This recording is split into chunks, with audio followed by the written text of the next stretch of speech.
Welcome back student. जैसे अब आप सभी जानते हैं लास्ट क्लास में हमने आपका गुडविल का चैप्टर कंप्लीट किया है। आपका नेक्स्ट चैप्टर है बेटा change in profit sharing ratio, right student.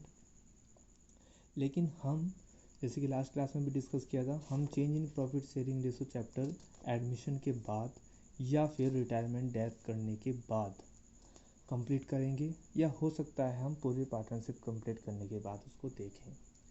Just because of अगर हम एडमिशन कर लेते हैं तो change in profit sharing ratio हम अपने आप कर रहते हैं। 90% चीज़ें सेम होंगी, सिर्फ 10% चेंज होगा। तो या तो हम उसको एग्ज़ाम व्यू पॉइंट से हम उसको बाद में कंप्लीट कर लेंगे, या जैसे भी सुटेबल होगा ऐसे कर लेंगे। फ़िलहाल हम स्टार्ट करने वाले हैं आज से बेटा। आपका चैप्टर नंबर आपकी बुक में 5 है और चैप्टर का नाम है बेटा admission of a partner. Clear बेटा।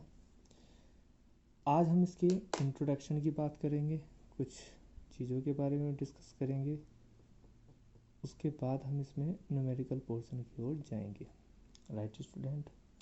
सबसे पहला क्वेश्चन अराइज होता है एडमिशन ऑफ ए पार्टनर की ज़रूरत क्यों पड़ी। भाई इसका मीनिंग तो आप समझते हैं बहुत अच्छे से, क्या होता है admission of a partner. Yes sir, हम समझते हैं। एडमिशन का मतलब ये हो गया हमारी पार्टनरशिप में एक पार्टनर का एंटर हो जाना। बिल्कुल सही समझे बेटा। बात आती है इसकी ज़रूरत क्यों पड़ी। ध्यान से देखा जाए बेटा, अगर हम एग्जांपल के लिए मान लें बेटा कि हमारे फर्म में ए और बी दो पार्टनर हैं। मान लेते हैं बेटा इनका रेशो 1:1 है, राइट स्टूडेंट। अब बात ये होती है कि ये दो पार्टनर हैं और दोनों पार्टनर ने सपोज करो बेटा कैपिटल 1 लाख और बेटा 1 लाख लगाई हुई है। अब क्वेश्चन ये होता है कि क्या इन्हें अगर इन दोनों पार्टनर को अगर और कैपिटल की ज़रूरत पड़े तो भी ये एडमिशन कर सकते हैं। और कैपिटल से मतलब क्या है कि बिजनेस में और ज़्यादा पैसा लग जाए, से 1 लाख रुपए, 2 लाख रुपए, 3 लाख रुपए आवश्यकता अनुसार हो सकते हैं।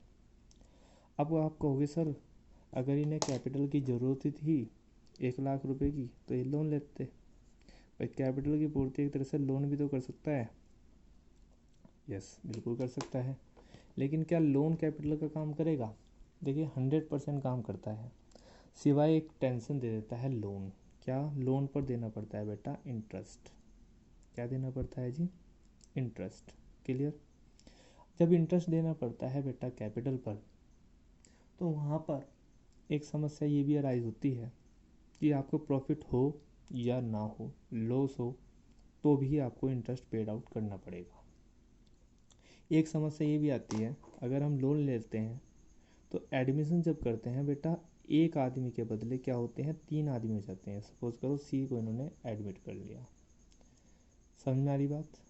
तो जब ये एडमिशन लेते हैं तो क्या होता है इनके मैन पावर भी इंक्रीज हो जाती है। पहले 2 बंदे काम कर रहे थे, अब 3, राइट स्टूडेंट। तो 1 से भले 2 और 2 से भले 3, तो भी एडमिशन इम्पोर्टेंट हो जाता है। लेकिन आप कहोगे सर एडमिशन की क्या ज़रूरत थी, ये एक एम्प्लॉय रख देते, वर्कर रख लेते हैं तो अपने यहाँ पे, ठीक है। तो ये एडमिशन की ज़रूरत क्यों पड़ी है कि नया पार्टनर इन्होंने क्यों रखा। तो बेटा उसका भी आंसर है मेरे पास। उसका आंसर ये है बेटा, वर्कर को देनी पड़ती है सैलरी। क्या देनी पड़ती है बेटा? सैलरी। और वर्कर को जो सैलरी दोगे तो एक बात होते हैं बेटा, अगर सैलरी देनी पड़ेगी इसको तो बेटा वहाँ पर भी सेम बात होगी कि चाहे बेटा लॉस हो और चाहे हो प्रॉफिट, आपको देना पड़ेगा आपको देनी पड़ेगी सैलरी। और सैलरी देने के साथ आपको बता दूं कमाल की बात क्या है बेटा, कमाल की बात ये भी है कि सैलरी पाने वाला व्यक्ति दैट मीन्स वर्कर हमेशा सैलरी जितना ही काम करेगा, वो उस एफिशिएंसी से, उस एफर्ट से काम नहीं करेगा जितने से कोई एडमिट पार्टनर करता। क्योंकि पार्टनर का एक तरह से वो बिजनेस हो जाता है, और जब बिजनेस हो जाता है बेटा तो वो अपनी पूरी पावर के साथ काम करेगा, मन लगा के काम करेगा। तो कहने का मतलब एक नेचुरली मीनिंग निकलता है बेटा admission of a partner, admission of a partner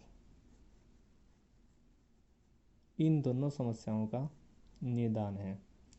ना तो आपको सैलरी देनी पड़ेगी, ना आपको इंटरेस्ट देना पड़ेगा।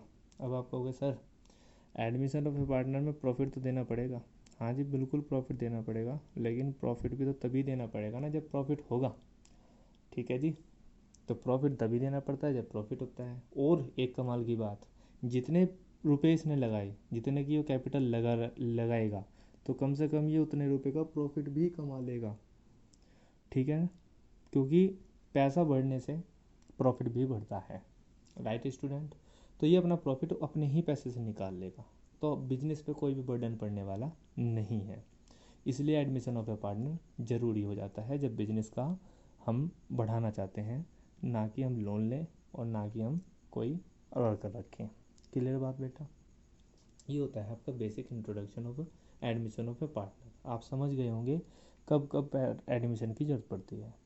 कब ज़रूरत पड़ती है बेटा? जब हमें अपना बिजनेस को बढ़ाना हो, हमें कैपिटल की ज़रूरत पड़ रही हो, तो हम एक एडमिशन कर सकते हैं एक पार्टनर का। अब दूसरी बात बेटा ये आती है कि इसको हाँ, यहाँ पर आपको एक बात ध्यान रखनी पड़ेगी, अभी डिस्कस कराता हूँ जो मैं बताने वाला था। एडमिशन ऑफ ए पार्टनर में आप एक बात ध्यान रखेंगे कुछ चैप्टर्स में, not only admission of a partner, इसको बोलते हैं reconstitution of a firm. Reconstitution of a firm बोलते हैं। किसको बोलते हैं जी? Reconstitution of a firm. ये याद रखना बेटा, एक नंबर का क्वेश्चन है। एडमिशन ऑफ ए पार्टनर, ठीक है जी। दूसरा होता है आपका चेंज इन, जो हमने चैप्टर अभी छोड़ दिया है, change in PSR। Next chapter we can say that retirement और death of a partner, retirement of a partner और death of A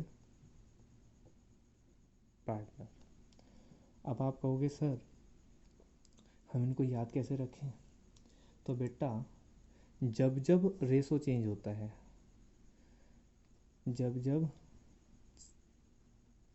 change in profit sharing ratio, profit sharing ratio, जब जब बेटा change in profit sharing ratio होगा, तब तब उसको कहलाएगा रिकॉन्स्टिट्यूशन ऑफ ए फर्म। बात समझ में आ रही है? तब तब कहलाएगा बेटा रिकॉन्स्टिट्यूशन ऑफ ए फर्म। अब बात आती है सर थोड़ी बात समझ में आई है, थोड़ी बात समझ में नहीं आई है। लो जी पूरी समझा देते हैं हम आपको बेटा, ध्यान से सुनना मेरी बात को। आप क्या कर रहे हैं? हम change in profit sharing ratio. देखो बेटा एडमिशन में, एडमिशन का एग्जांपल ले लेते हैं बेटा। A और B दो पार्टनर हैं। सपोज़ करो बेटा ये प्रॉफिट को 50-50% बांटते हैं। मैं रेशो में ले रहा, परसेंटेज में ले रहा था आपको समझाने में आसानी हो जाए। क्लियर बेटा? और इन्होंने एडमिट कर लिया बेटा C को as a new partner, as a new partner. Clear बेटा? इन्होंने C को as a new partner admit कर लिया बेटा, और जैसे ही इन्होंने C को न्यू पार्टनर में एडमिट करा, तो एक बात होता है कि प्रॉफिट जब भी होगा परसेंटेज में 100% ही होगा बेटा। क्लियर? 100% होगा, और उस 100% में C भी दावेदार है। भाई इनने भी जो हमने एग्जांपल के लिए लिया प्रॉफिट के लिए तो आया, इसे तो प्रॉफिट देना पड़ेगा। तो प्रॉफिट जो देना पड़ेगा बेटा, इस इन्हीं जो ये 50-50% जितना ही प्रॉफिट होता था उसको आधा आधा बांट लेते थे, अब इनको भी इसको भी प्रॉफिट चाहिए उसी हिस्से में से। तो जाहिर सी बात है या तो A दे या B दे या दोनों कुछ बांट के कुछ हिस्सा दे दे। मान लेते हैं C जो है बेटा 20% के लिए आया, तो 20% इसका हो जाएगा, तो इनका कितना हो जाएगा? मान लीजिए 10% इसने इसको दिया, 10% इसने इसको दिया, तो इसका बेटा 40 हो गया और इसका भी 40% हो गया। मान लेते हैं बेटा वैसे ये भी, तो ये हो गया आपका 40-40 80 और 20 100% हो गया। तो ये चेंज हो गया ना, प्रॉफिट शेयरिंग रेशो चेंज हुआ या नहीं हुआ? क्लियर? तो इसलिए भी इसको बोलते हैं रिकॉन्स्टिट्यूशन, तब जब जब प्रॉफिट शेयरिंग रेशो चेंज होगा। ऐसे बेटा नेक्स्ट चैप्टर है रिटायरमेंट। रिटायरमेंट में क्या होता है बेटा? रिटायरमेंट में बेसिकली यही होता है कि रिटायरमेंट में भी बात यहीं से आती है कि जैसे कि ए, बी और सी तीन पार्टनर थे। ये सपोज करो बेटे 20, 30 और 50% प्रॉफिट बांटते थे। सपोज करो बी चला गया, तो बी का प्रॉफिट अब किसे मिलने वाला है? इन दोनों को बांटेंगे ये। अब किस रेशो में बांटेंगे, कैसे बांटेंगे, वो सीखने वाली बात है। कहने का मतलब रेशो चेंज हो जाएगा।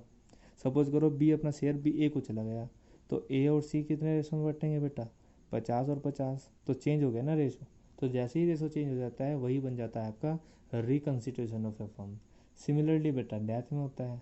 तो डेथ और रिटायरमेंट में तो मुझे चेंज कराना बताने की जरूरत ही नहीं है। डेथ में भी ऐसे होता है, एक पार्टनर कर देता है तो भी प्रॉफिट शेयरिंग रेशो चेंज हो जाता है, उसे भी रिकन्स्टिट्यूशन ही बोलते हैं। और किसे बोलते हैं बेटा रिकन्स्टिट्यूशन?